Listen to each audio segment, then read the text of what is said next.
Hi everyone, good morning. It's Margaret Manning here and welcome to 60 and Me.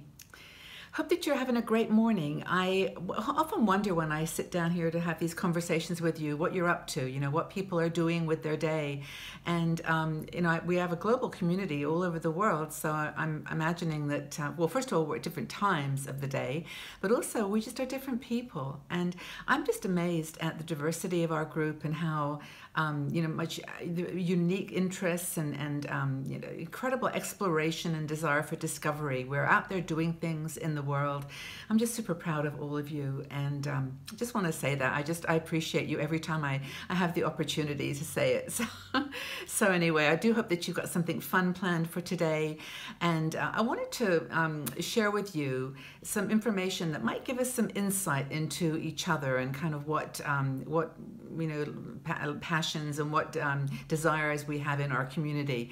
A woman called Kari Henley wrote an article for us. She works with a group called Silver Nest, which is a roommate matching service for baby boomers. And so she wrote an article and asked women in our group, how they prioritize their life in retirement. So what were the important things that they thought about? And then she did a follow-up article, which I'm going to send you the link to, which listed, the percentages of things that you voted on. This was with our 60andMe community, and it was really, really interesting, some of the things that you said. But Kari first of all asked, what is your favorite leisure activity? So right now, what are you all doing out there for fun, for leisure? And of the people that responded, 42% said reading was their favorite leisure activity. And this doesn't surprise me, because every time we ask about books, we get such an amazing response. And so women do love reading.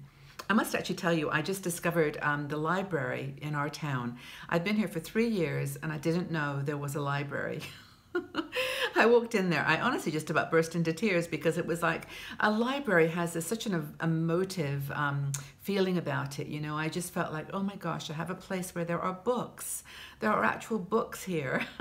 And of course, it's a German-speaking country, so that mostly German, but there was an English section, and I went up there and found a couple of books to check out, and had them in my arms, like these heavy hardback books, and it was like wonderful. Anyway, I digress. But we know that women in our community love to read. So 42%. The second group was basically arts or handicrafts. So a lot of women like knitting, various other yarn, painting, all kinds of things like that involve crafts. So that was the two main responses to that question on leisure activities. Walking and gardening were in there too. Actually, walking is big for me, so walking and gardening. The next question that Kari asked was, what do you enjoy doing with your friends? Now, can you think of what I'm going to say was the top answer? 36% said they love eating with their friends, going out for meals, enjoying a cup of tea or coffee with a cake, or just doing something that involves eating. I think and they say that they do it either at their own home or they go out to a restaurant and eat together. So that's the number one thing that people do with friends. The other things were exercise, like a lot of women go to yoga together, yoga class, and also a lot go to hike and walks together. I know a lot of women have groups that they get together and do walking and hiking excursions. So those were the most the favorite answers for that question. The next thing was, where do you see yourself aging? And this was split pretty much down the middle, that living alone or living with a partner or with a friend. So it was about 50-50. In our group, I would say that maybe if we did that again, we'd find more people would prefer to live alone. I've asked the question subsequently, and I'm not sure. It'd be really interesting to know what you think. If you could leave your comments in the section below. Do you think you'll be living by yourself or with a partner or friend as you get older? There were some people that said in that group that said they envisaged living in a co-op, a cooperative, a co-housing arrangement, or some kind of retirement facility. And I don't think this meant like a retirement home. It meant some kind of a shared accommodation. And of course, with Kari's involvement with Silver Nest, which is a great organization, by the way, for matching boomer women together in the United States at the moment, but spreading worldwide, it's really clear that that's becoming more preferred. You can save money, you're downsizing, so you don't need as much space, just a room in a house, maybe 3 or 4 other women. It's an interesting option. It's one I've considered definitely myself. Almost no one envisaged living with their children. That doesn't surprise me though, because I think our kids today are so independent, doing their own things. It's really better to make your own decisions about your future, where you want to be living, than to expect or anticipate to live with them. So that's a kind of an important one. The next question that she asked was, what do you do most long for as you get older? What do you long for, desire? And the number one, 68%. Can you guess what they said? Well, they being you. Can you guess what you said? 68% said people long for more social connection.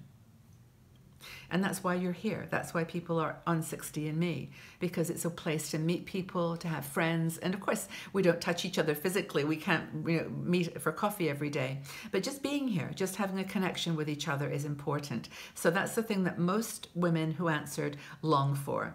Another group said that they long for time on their own. That's interesting, if they're perhaps in a situation where they want to be by themselves. And another 6% said they long for more professional opportunities. So I think that that perhaps means they're looking for work or some kind of way to learn new skills and have a bit more money in retirement. So those were the things that people longed for. People said, in terms of a question about fear, they were asked, what do you fear most? 40% said they fear getting sick. So health, super important to 60andMe, and I think this is just reinforcing that. 35% that said that they fear running out of money. Another important pivot on 60andMe. We're healthy, wealthy, and wise. That's our mantra.